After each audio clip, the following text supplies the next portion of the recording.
Hello दोस्तों, कैसे हैं आप सब। आज जो कहानी मैं आपको सुनाने जा रहा हूँ ये भारत के एक ही बहुत ही पुराने किले के बारे में है, जो आज के समय में एक भूतिया किला बनकर रह चुका है। क्योंकि ये किला लगभग 2100 साल पुराना है और इसमें पहले कोई बड़े राजा महाराजा रहते थे जो अपने राजपाट और आलीशान ठाट बाट के साथ रहते थे।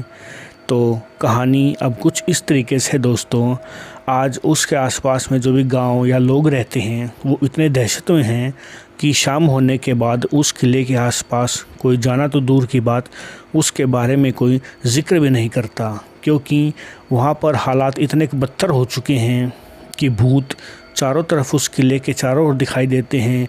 अजीब अजीब आवाज़ें आती हैं, कोई रो रहा है, कोई करहा रहा है, कोई दर्द में चीखें मार रहा है, पायल की आवाज़ें, पता नहीं किस किस तरीके की अजीबोगरीब आवाज़ें आती हैं।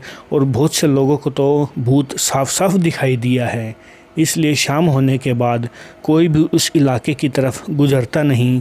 अगर बाई चांस गलती से कोई भूला बिसरा व्यक्ति उस किले के आसपास चला जाता है, या तो डर के मारे या किसी न किसी अनजान शक्ति के कारण उसका हृदय भी रुक जाता है, उसकी मौत भी हो जाती है।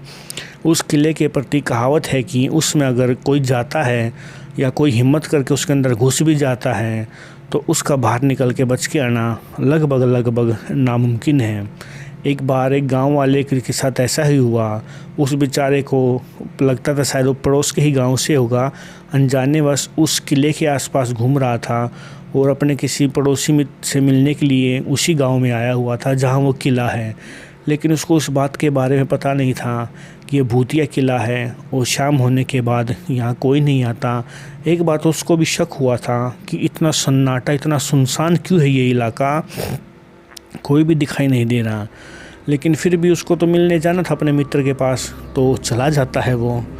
और जैसे ही उस किले के बागे से गुजर रहा था तो एक जोर का सन्नाटा सा, वो एकदम से ऐसी हवा सी उसके कानों के आगे से गुजरी मानो किसी ने तेज़ रफ्तार ट्रक उसके साथ के कान के साथ से गुजार दिया हो। लेकिन वो इतना डर गया और इतनी ज़ोर से भागा कि उसके पैर की ठोकर लगी और वहीं पर ही गिर गया।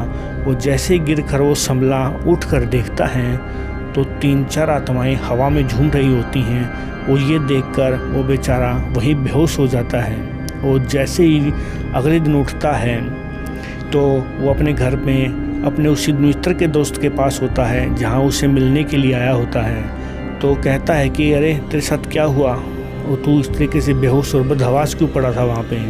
तब वो कहता है कि यार मेरे साथ तो ये चीज़ें हुई। तब वो समझ गया कि अच्छा, तो लगता है तू खंडर की तरफ से आया था। वो कहता है कि हाँ भाई, मैं उसी तरफ से आया था। तो कहता है कि आइंदा कभी मुझसे मिलने आए तो उस रास्ते से मत आना, क्योंकि हम गांव वाले भी शाम होने के बाद उस रास्ते से नहीं जा सकते हैं, क्योंकि प्रेत आत्माएं उस खंडर पर कब्जा कर चुकी हैं और वो वहाँ से जाना और वहाँ से गुजरना भी अपनी मौत को दावत देने के बराबर है। तो आइंदा से कभी तू मुझसे मिलने आए या तेरे को कभी यहाँ भी आना हो तो गलती से भी उस रास्ते पर मत आना। ये तेरी किस्मत अच्छी थी जो तू बच गया, वरना तेरी मौत निश्चित थी। तो दोस्तों, अगर कहानी आपको अच्छी लगी है तो चैनल को प्लीज़ सब्सक्राइब कर देना और एक प्यारा सा लाइक ज़रूर करना।